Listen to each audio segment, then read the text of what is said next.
E, pessoal, o primeiro segmento do dia é o assunto da semana. Como foi noticiado em diversos jornais dos Estados Unidos, voltou a ideia de Colin Kaepernick assinar com algum time da NFL. Alguns times mostraram interesse, como Seahawks, Ravens e o Chargers mais recentemente. Então, para falar sobre esse assunto, vou chamar meu amigo Confetti para iniciar esse assunto aqui com a gente. Confetti, Colin Kaepernick, ainda dá pro gasto ainda? Ainda tem lenha para queimar? Cara, na minha opinião, não pelo que ele acha que ele vale, né? A gente vai se ater nessa discussão, vamos falar como jogador, tá? Colin Perfeito. Kaepernick teve basicamente 3 temporadas e meia. E desde o início que ele veio, que ele foi draftado na segunda rodada de 2011, com alguns QBs bem fracos à frente dele. Vamos lá, quem foi draftado antes dele? Ken Newton, beleza, foi MVP.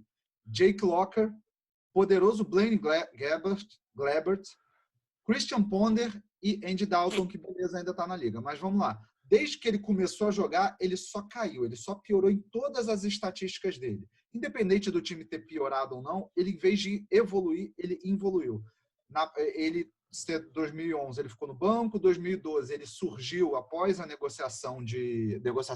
contusão do Alex Smith, jogou bem, foi com um baita time, com uma baita defesa para o Super Bowl, perdeu para o Ravens, né? Aquele time contava com Navarro Bowman, contava com Patrick Willis, Dawson Goldson, mas quem? Aldon Armani Smith. Brooks, também, Aldous Smith, que eram, antes de ameaçar com bomba bomba os outros, né? Sim. Isso. Jogava muito. E no aí, aeroporto, né? No aeroporto, dizer que tem uma bomba, né? Muito bom isso. Ele começou a cair. Quando todo mundo esperava que ele subisse, que ele evoluísse, ele evoluiu. Então, todos os anos, se a gente pensar, quando média de jardas lançadas no primeiro ano foi 7,7, depois só foi baixando isso. Número de fumbles, só foi aumentando o número de fumbles. Número de interceptações, só aumentou também. Então, você espera que um jogador que se acha um first tier, um jogador de primeiro escalão, que ele evolua, que ele até tenha problemas no segundo ano, tal, mas não foi o caso dele. Então, se a gente comparar também ele com alguns outros jogadores, como com um skill set um pouco parecido, Tyrod Taylor, tudo bem, não tem sucesso, mas está na liga ainda, diminuiu o número de corridas. Russell Wilson, que começou também correndo muito na read option, ele diminuiu o número de corridas e evoluiu como quarterback. E até do ano seguinte, se a gente pensar no Robert Griffin, por exemplo, que foi draftado em segundo pelo Redskins, são jogadores que são jogadores que, para se manter na liga, tiveram que evoluir como quarterback e não como corredor. Tá? Então, inicialmente, essa é a minha opinião. Acho que o Hulk vai completar com alguma coisa e depois a gente continua a conversa. Hulk, você não acha também que o problema muito grande do Colin Kaepernick, de não estar na liga hoje, é ele achar que vale muito mais do que ele realmente vale? Você vê aquele caso da XFL, que ofereceu para ele para jogar, e ele pediu 20 milhões de dólares. Isso nenhum time, salvo engano, vai querer pagar isso para ele, em que pese todas as informações que o Confetti passou. Pois é, né, cara? A questão do Kaepernick é que a gente tem que analisar diferentes espectros, né? Aqui a gente está se retendo só a analisar ele como jogador, né? Mas tem junto o barulho que ele fez, né, com a questão do ajoelhar lá, que até vem no momento mais propício para chamarem ele, com toda essa questão do Black Lives Matter voltando à tona, né, nos Estados Unidos agora. Só que também tinha essa questão, né, do salário, que ele pediu um salário muito alto, né, como se fosse um salário de starter, né? Quer dizer, 20 milhões você não vai pagar para um terceiro quarterback. A gente está cogitando ele aqui como terceiro.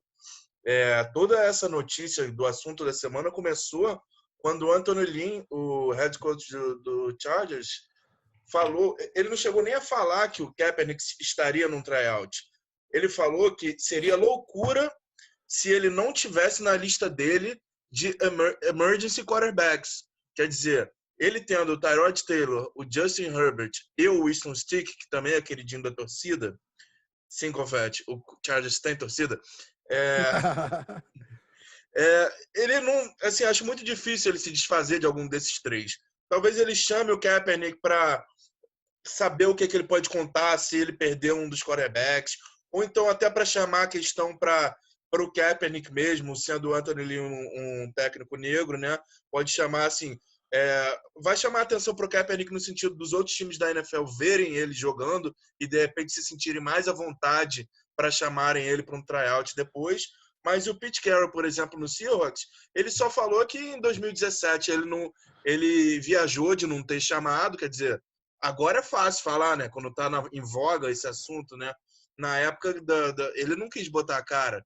E o Mike Davis, o dono do Raiders, falou que ele daria todo o apoio se o técnico dele quisesse contratar. Mas quer dizer, nenhum técnico do Raiders falou em contratar. E eu também não ouvi ninguém do Ravens falando isso, apesar de achar que poderia ser um bom molde. Quer dizer, tendo o Lamar Jackson, o RG3 e o Kaepernick ali como terceiro QB. Mas quem vai pagar 20 milhões para um terceiro QB? Sabe? Eu não sei se o Kaepernick quer aceitar mesmo isso. Eu acho que em algum ponto ele virou mais ativista do que jogador. Entendeu? Entendi. E, Confete, você não acha que muito dessa caída do Colin Kaepernick se deu com as defesas que aprenderam a jogar com essa questão do re-option, a marcar o tipo de jogo dele, e ele não evoluiu para outros como o Russell Wilson fez, como você citou? Com certeza. Eu acho que assim, os quarterbacks no college, eles correm muito mais. Andrew Luck teve ano de Andrew Luck correr com média de 8 jardas por corrida e mais de 100 tentativas numa temporada. E não é um QB corredor.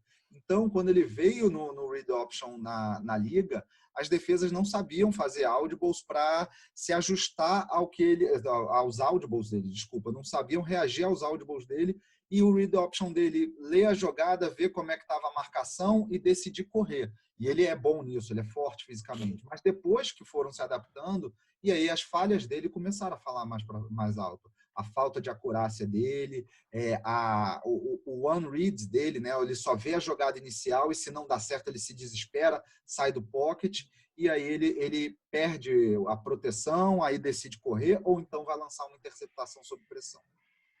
Sim, essa questão que você falou, da análise da defesa, né, é mostrado pelo fato que ele teve 2 boas temporadas. Quer dizer, a gente, quando vai pensar nesse assunto, a gente tem a tendência de lembrar do ano do Kaepernick, que ele foi para o Super Bowl. Quer dizer, para o read option dando certo e tudo acontecendo, que ele jogou metade da temporada praticamente. Entrou no lugar do Alex Smith, teve uma boa temporada. No ano seguinte, fez um bom ano também, que foi a única winning season dele, que ele jogou os 16 jogos. Porque logo depois começou a cair, já não teve nenhuma temporada vitoriosa depois disso, e chegou a ser substituído justamente pelos quarterbacks que foram draftados naquele ano que você falou.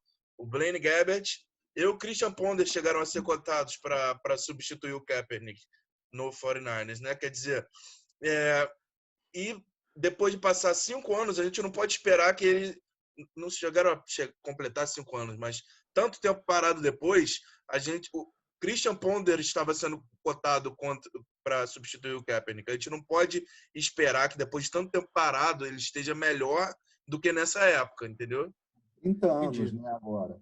Exatamente. E outra coisa, só para terminar a discussão, eu acho que a vontade dele de jogar talvez não seja tão grande, porque quando a própria XFL chamou ele para jogar, o cara podia chegar lá e falar, vou jogar bem aqui, provar para eles e voltar para lá até com um poder de negociação melhor. Olha como eu jogo. Mostrar que eu estou no nível acima de todos os QBs aqui. Mas não, pediu $20 milhões e para continuar falando da causa dele e vendendo camisa. Que, frise-se, não é o objeto de discussão aqui.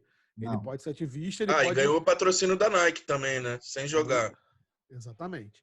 E você, pessoal? O que vocês acham disso? Vocês já acham que Colin Kaepernick ainda tem vaga na NFL? Deixa aqui no comentário e vamos para o próximo segmento.